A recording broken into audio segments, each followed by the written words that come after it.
Okay, bit of a time jump, but because I've realised that the facelift garnishes won't fit, so I've accidentally cut too much up here, and this notch here should be more like here.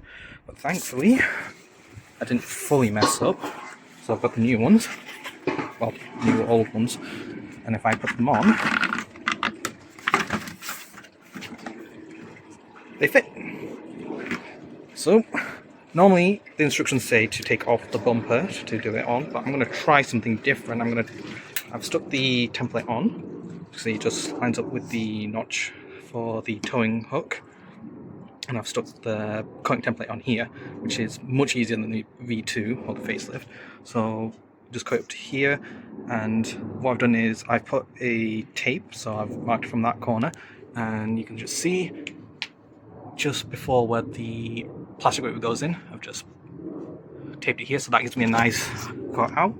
What I recommend you do is you cut it from here downwards, so you leave this bit here, and then it'll give you an extra idea where you want to cut from the inside here, because what it is, it's like an extra wall bit here, and you just want to cut up to it, but not on it.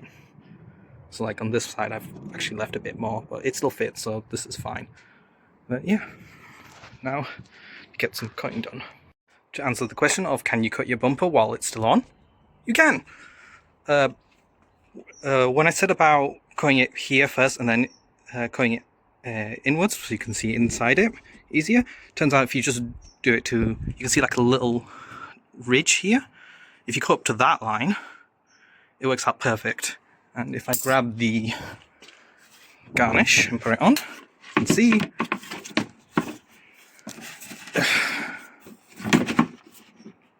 it fits. Just nice.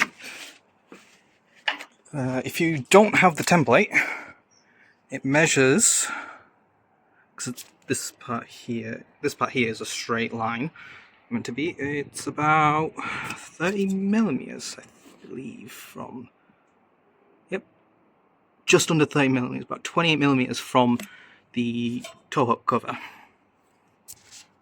Next, just got to clean this up, and I'll go to the next step. As for actually cutting it, I used a sawzall. I've tried 3 different things: a pocket angle grinder, which I used from my neighbour, which I don't have on me, and a rotary tool. Rotary tool is the most accurate, but it's the slowest.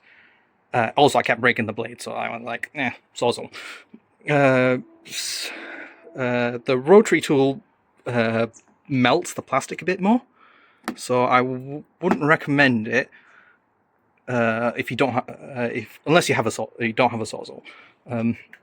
If you do have one, be careful if you're using it on when the bumper's on the car, because it will trigger the alarm. So yeah, if you're using the sawzall, I recommend you use it if you're taking the bumper off. Rotary tool if you want to be more accurate about it and it's less pre-processing, and angle grinder, I put that as last because it melts all the plastic.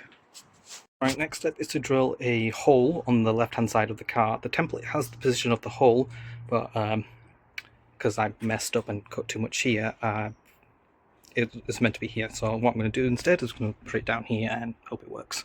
What you do is you start off with a 3mm bit, and then jump up to a 7mm here.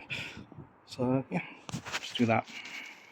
Okay, once you've drilled your hole, you get the little brown zip tie thing, and you want to reroute the cables for the center brake light, the fourth brake light. So what you do is you take the cable off here. This is what it says instructions. So you pull it off from here, and you put the clip on top.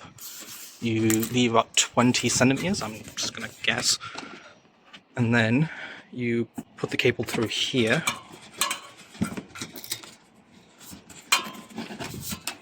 And then you zip tie it down. I think it says it's important that the loop goes that way around. So from this direction, clockwise. So the part where the zip tie goes in is here at the top. Alright, next step is to mock where the garnish goes over. So just put masking tape over where it'll go over. What I find best to do is to put in a plastic rivet here and into the center bracket behind it. This side's actually broken, so mine's a bit loose. This side, same. And what this will do is just mark where you want to clean it and make sure it's dry. In the instructions it says to use some adhesive cleaner, which it doesn't come with, so I'm just going to wipe it down and make sure it's dry and then leave it for 10 minutes. Then next you get the pack thing that's in it, that it comes with, and then you wipe it down with that, wait 10 minutes, and then you can start to apply it onto the car. There is one more 4mm hole you need to make, which is here, one on each side. If you already have the OEM diffuser thing that goes along the bottom here, it will already be pre-drilled, but the instruction says it is 7mm inwards and 10mm downwards. But I have noticed that some bumpers have a marking already in the actual plastic, and that will tell you exactly where to drill. So remember, 7mm inwards, 10mm inwards from the middle, and then yeah, just 4mm hole. Okay, I've applied the pack primer all around here and down the sides. Now all you got to do is wait 10 minutes. The warnings are in Japanese, so I suggest you wear gloves. It's literally just like a little cloth thing, and I need to clean this up now. While the pack is adhering, it's close to finishing, what you want to do is go through each of the tape sides on the garnish and peel off a bit, and then just tape it on the other side so you can easily access it. Then you want to put it onto the garnish, onto the bumper, and then once you're happy with the position, you peel off the tape and then push it on. You want to add a lot of force, so if you had something like clamps, use them and just keep them in place. Okay, so you can see I've got it on. I'm just applying force to it. So what you do is, once it's in the position you want, peel off the tape, pull the tab, get it fully off, just add a crap ton of force to it. It says 50 newtons of force. I don't know how much that is equivalent to. I'll just put it on the screen. And then yeah, just do that for every single one. Just keep adding force. Okay, once you add some force to it, it does adhere quite strongly. But yeah, I've added some tape to help keep it on.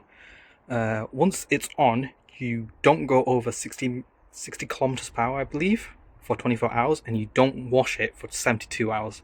And then once that's done, it'll be all good.